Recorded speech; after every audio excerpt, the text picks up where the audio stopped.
ज्या डोनाल्ड ट्रम्पनी दहशतवादाच्या मुद्द्यावरून कतार या देशावर बरोबर 8 वर्षांपूर्वी टीका करून आयसिस या दहशतवादी संघटनेला पैसे पुरविल्याचा आरोप केला होता, त्याच कतारकडून ट्रम्प आता 400 दशलक्ष डॉलरचे सुपर लक्झरी जम्बो जेट म्हणजे आपल्या भाषेत उडता हवाई राजमहल भेटवस्तू म्हणून स्वीकारणार आहेत।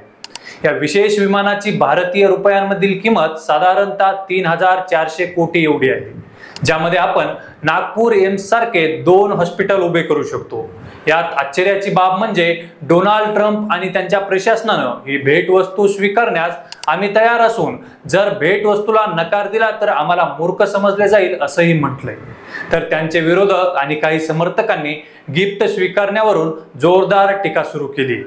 ज्या ट्रम्पनं कतारवर दहशतवादाला मदत केल्याचा आरोप केला होता, तेच आज एवढ्या मोठ्या किमतीची भेटवस्तू का स्वीकारत आहेत?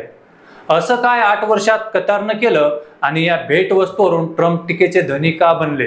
तसंच ट्रम्पला भेट दिलं जाणारं महागडं हवाई विमान कसं आहे, याची सगळी स्टोरी या व्हिडिओत आपण पाहणार आहोत। नमस्कार, मी राजेश आणि तुम्ही पाहता story.com।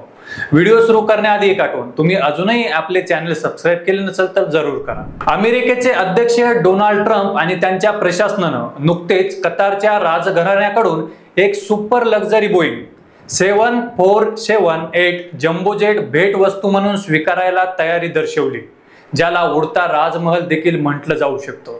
हे जेट सर्व सोयीयुक्त एखाद्या जमिनीवरील राजमहालासारखे परिपूर्ण असलेले आलिशान खासगी विमान होय, ज्यामध्ये 2 मजले असून प्रशस्त सूट, जेवणासाठीचा वेगळा भाग, प्रायव्हेट बेडरूम तयार करण्यात आले आहेत, जे अमेरिकेच्या एअर फोर्स 1 मध्ये दाखल करण्यात येईल आणि ते अमेरिकेचे राष्ट्राध्यक्ष ट्रम्प यांच्या सेवेत असेल। त्यांच्या या निर्णयानंतर त्यांच्यावर अमेरिकेत जोरदार टीका सुरू झाली। यामध्ये ट्रम्पचे विरोधक तर आहेतच, पण काही समर्थकांनी सुद्धा टीका केली। त्याची माहिती घेऊ, पण जरा कतार आणि ट्रम्प यांच्या इतिहासातील काही गोष्टी बघू। बरोबर 8 वर्षापूर्वी 2017 मध्ये आयसिस या दहशतवादी संघटनेला कतारवर आर्थिक मदत आणि दहशतवादी कारवायांना पाठिंबा दिल्याचा ठपका अमेरिकेने ठेवला होता। तत्कालीन अमेरिकेचे परराष्ट्र मंत्री रेक्स टिलरसन यांना अमेरिकेकडून कतारला देण्यात येणारा निधीही बंद करण्याच्या सूचना ट्रम्प यांच्याकडून दिल्या होत्या। त्यावेळी ट्रम्प स्पष्ट शब्दात म्हणाले होते, the nation of Qatar has historically been a funder of terrorism at a very high level and Qatar must stop funding to terrorism, ज्याचा अर्थ दहशतवादाला कतारने ऐतिहासिक स्वरूपात निधी पुरवला असून तो त्यांनी बंद करावा।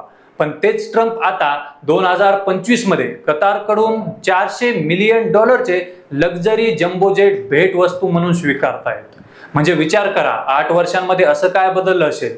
उलट ही भेटवस्तू स्वीकारण्याविषयी ते म्हणतात, कतार आम्हाला भेटवस्तू देतोय आणि आम्ही ते स्वीकारले नाही तर आम्हाला मूर्ख म्हटलं जाईल। आम्ही मागील काही वर्षात सुरक्षेच्या बाबतीत दुसऱ्या देशांना खूप मदत केली, त्यामुळे आम्हाला कोणी भेटवस्तू देत असेल तर ती चांगली गोष्ट आहे। याविषयी कतारकडून हे विमान तात्पुरत्या वापरासाठी हस्तांतरित करण्याबाबत चर्चा सुरू असल्याचं सांगितलंय। मात्र कतारच्या सुपर लक्झरी बोईंग जम्बो जेटच्या किमतीवरून ट्रम्प यांच्यावर टीका सुरू झाली, कारण अमेरिकन संविधानात इमोल्युमेंट्स क्लॉज म्हणून एक तरतूद आहे, ज्यामध्ये अमेरिकन अध्यक्षांना अथवा मोठ्या सरकारी पदावरील व्यक्तींना परदेशी सरकारांकडून भेटवस्तू स्वीकारण्यावर मर्यादा घातली आहे आणि याचाच आधार घेऊन हे टीका करण्यात येते।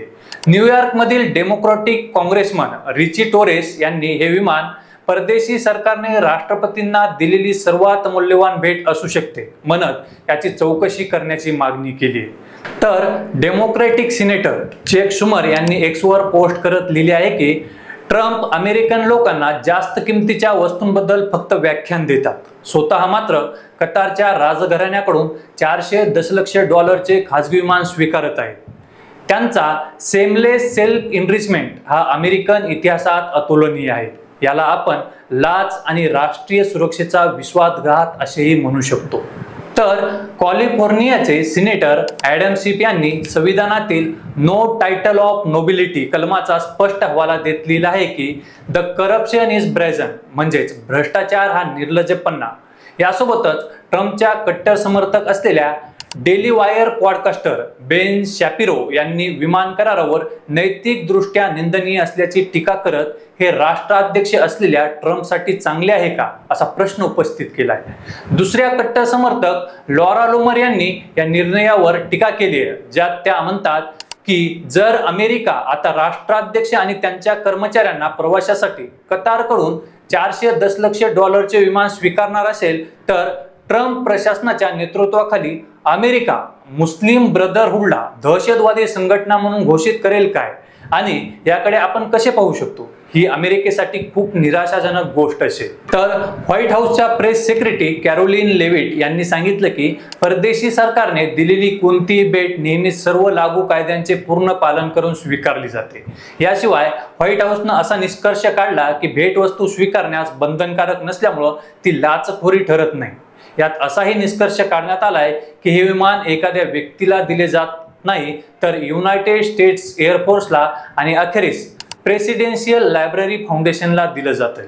शिवाय कतार देशाशी ट्रम्पचे दीर्घकाळापासून सकारात्मक संबंध आहेत। ट्रम्प सध्या त्यांच्या दुसऱ्या कार्यकाळातील पहिल्या प्रदेश दौऱ्यावर असून ते कतारलाही भेट देतील। यावेळी हे super luxury Boeing jumbo jet त्यांच्याकडे हस्तांतरित होण्याची शक्यता होती, पण ते काही दिवसांनी युनायटेड स्टेट्स एअरफोर्सकडे देण्यात येणार आहे। त्यानंतर ते राष्ट्राध्यक्षांना नेण्यासाठी वापरल्या जाणाऱ्या 13 वर्ष जुन्या विमानाची जागा घेईल आणि ट्रम्प यांचा कार्यकाळ संपल्यानंतर ते विमान साधारणतः 1 जानेवारी 2029 नंतर ट्रम्प प्रेसिडेन्शियल लायब्ररी फाउंडेशनकडे हस्तांतरित केले जाईल अशी माहिती मिळते।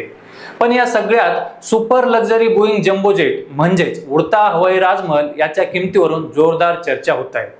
410 दशलक्ष डॉलर म्हणजे आपल्याकडचे 3400 कोटी रुपये होतात, ज्यात आपण 2 एम्स हॉस्पिटल सहज उभारू शकतो। साहजिक आहे, एवढी मोठी किंमत म्हटल्यास चर्चा आणि टीका तर होणारच, पण ज्या डोनाल्ड ट्रम्प यांनी आपल्या पहिल्या कारकिर्दीत 2017 मध्ये आयसिस या दहशतवादी संघटनेला कतारने आर्थिक मदत आणि दहशतवादी कारवायांना पाठिंबा दिल्यावरून सुनावले होते, त्याच कतारकडून ट्रम्प दुसऱ्या कार्यकाळात एवढे मोठे गिफ्ट स्वीकारत आहेत, हे आश्चर्यकारक आहे। जी अमेरिका आणि ट्रम्प आपला दहशतवादाला कायम विरोध आहे म्हणून सांगते, त्यांच्याकडून हे अपेक्षित नसल्याचं बोललं जातंय। एकंदरीत ट्रम्प यांच्या या सगळ्या कृतीकडे बघून तुम्हाला काय वाटतं? कमेंट करून जरूर कळवा आणि व्हिडिओ आवडला असेल तर शेअर करायला विसरू नका।